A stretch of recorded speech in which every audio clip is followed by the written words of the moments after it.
Hello my beloved brothers and sisters in Christ. మీరు క్షేమమే కదూ? మీ క్షేమం కొరకు, మీ అభివృద్ధి కొరకు దినదినము ప్రార్థన చేస్తూ ఈ హోప్ ఫర్ టుడే సందేశాల ద్వారా ప్రతిదినము మీరు గొప్ప నిరీక్షణను పొందుకోవాలనే ప్రార్థనతో ఈ సందేశాలు మీకు అందిస్తున్నాం. ఈరోజు హోప్ ఫర్ టుడే సందేశంలోనికి మిమ్మల్ని ప్రేమపూర్వకంగా ఆహ్వానిస్తున్నాను.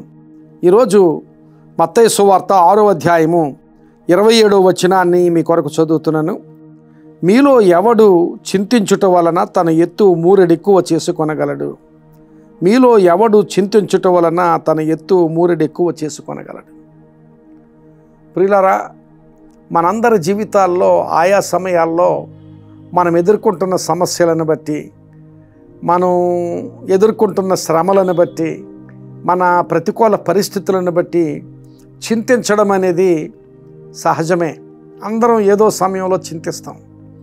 కానీ ఆ చింత మన జీవితం మీద ప్రభావం చూపేంతగా చింతిస్తే దాని గురించి ప్రభువు మాట్లాడుతున్నాడు. మీలో ఎవడు చింతించుట వలన తన ఎత్తు మూరెడు ఎక్కువ చేసుకొనగలడు అని.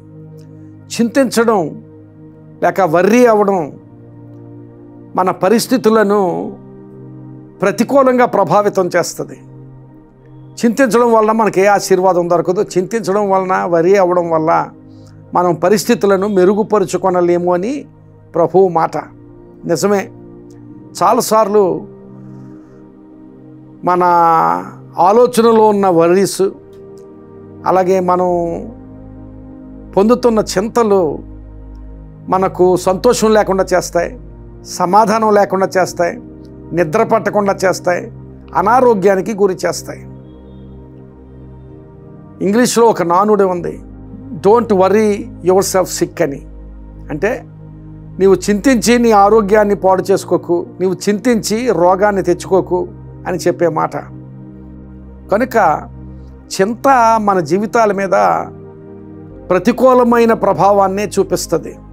కనుక చింతించడం వలన మన జీవితాల్లో మెరుగైన పరిస్థితిని మనం ఏర్పరచుకోలేము. అందుకే ప్రభు అంటున్నాడు, యేసుక్రీస్తు ప్రభువే చెప్పిన మాట, మీలో ఎవడు చింతించుట వలన తన ఎత్తు మూరెడు ఎక్కువ చేసుకొనగలడు అని.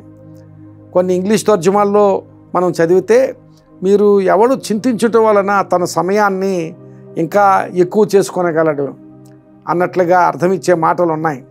లేక ఎవడు చింతించుట వలన తన పరిస్థితి మార్చుకొనగలడు అని అర్థమిచ్చే మాటలు ఇంగ్లీష్ తర్జుమాల్లో, కొన్ని తర్జుమాల్లో మనం చూడగలం.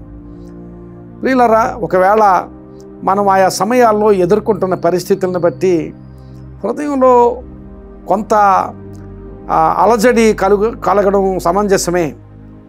ఎందుకంటే కీర్తన రాస్తూ కీర్తనకారులు కోరహు కుమారులు రాసిన కీర్తన 42వ కీర్తనలో వాళ్ళు అంటారు, నా ప్రాణమా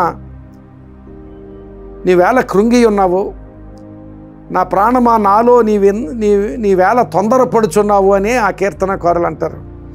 ఎలాంటి కృంగిన పరిస్థితిలో ఉన్నారో వాళ్ళు, అలాంటి పరిస్థితిలో నా ప్రాణమా నీవేళ కృంగి ఉన్నావు, నా ప్రాణమా నాలో ఎలా తొందర చేయుచున్నావు, దేవుని యందు నిరీక్షణ ఉంచుమని ఆ ప్రాణంతో వాళ్ళు చెప్పుకుంటున్నారు. నిజమే, మనం ఏదైనా చింతకు వర్రీకి గురైనప్పుడు మనం చేయవలసిన పని అది, దేవుని యందు నిరీక్షణ ఉంచాలి. ఎందుకంటే మన పరిస్థితులన్నీ చక్కపరచగలిగిన వాడైనా, నీ ఊహించు వాటన్నిటికంటే, నీవు అడుగు వాటన్నిటికంటే అత్యధికముగా చేయడానికి శక్తిగల దేవుడు, మన పరిస్థితులను చక్కదిద్దగల దేవుడు, మన పరిస్థితులను మార్చగల దేవుడు. కనుక అలాంటి స్థిరమైన అచంచలమైన విశ్వాసంతో మన పరిస్థితులన్నింటినీ దేవునికి అప్పగిస్తే అక్కడ మన జీవితాల్లో గొప్ప కార్యాలు ఆయన చేయడం మొదలు పెడతాడు.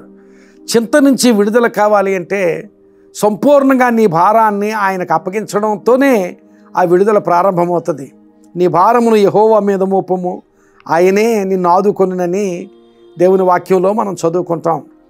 ఆయనే మనల్ని ఆదుకుంటాడు. కనుక ఆయనకి మన భారాలు అప్పగించడం, మన చింతలు అప్పగించడం, మన వర్రీస్ అన్నీ ఆయనకు అప్పగించడం చాలా ఆశీర్వాదకరం. నిజంగా ఆయనకు మన చింతలను, మన భారాలని సంపూర్ణంగా అప్పగించి చింత లేకుండా బ్రతకగలిగే విశ్వాసంలో నీవు ఉండగలిగితే అక్కడ నీవు గొప్ప ఆశీర్వాదం పొందుకోవడం ప్రారంభమవుతుంది. అలాంటి ఆశీర్వాద ప్రారంభం నువ్వు చూడాలంటే నీ చింతలన్నీ దేవునికి అప్పగించి ఇక ఆ చింతల గురించి ఏమాత్రం కూడా నీవు హృదయంలో ఆలోచన కలిగి ఉండకూడదు. అలాంటి స్థితి నీకు కలిగితే, అలాంటి అచంచలమైన విశ్వాసం నీకు కలిగితే తప్పక నీవు ఆశీర్వదించబడతావు. నీ హృదయంలో నెమ్మది, సంతోషము, అలాగే నిద్రలేని స్థితి ఏమాత్రం ఉండదు. అలాంటి ఆశీర్వాద స్థితిని నువ్వు పొందుకుంటావు. ఇదినా నీ మాటలు వింటూ ఉండగా నీ భారము ఏ భారమైనా, ఏ చింత అయినా, ఏ వర్రి అయినా దేవునికి అప్పగించు. ఎందుకంటే ఆయనకు అసాధ్యమైనది ఏది లేదని దేవుని వాక్యం మాట్లాడుతుంది. కనుక నీకు ఏ అసాధ్యమైన కార్యమైనా దేవునికి అప్పగిస్తే ఆయన దాన్ని సాధ్యం చేయగలడు. గొప్ప కార్యాలు చేయగల దేవుడు నీ జీవితంలో ఆశీర్వాద స్థితినే ఎప్పుడు దయచేస్తాడు. కనుక నీ చింతలన్నీ ఆయనకి అప్పగించు. నీ భారం యెహోవా మీద మోపు, ఆయన నిన్ను ఆదుకుంటాడు. అలా చేయడానికి ప్రభు కృప నీకు దయచేయునుగాక. ఆమేన్. ప్రార్థన చేసుకుందాం. ప్రియుడైన మా తండ్రి, కృపగల మా దేవ, ఈరోజు మాతో మాట్లాడారు, మీకు స్తోత్రాలు. ఈ మాటలు విన్న వారి హృదయాల్లో, జీవితాల్లో, కుటుంబాల్లో ఎలాంటి చింతలు ఉన్నాయో ప్రభువా, ఆ చింతలు మీ చేతులకు అప్పగిస్తున్నాం.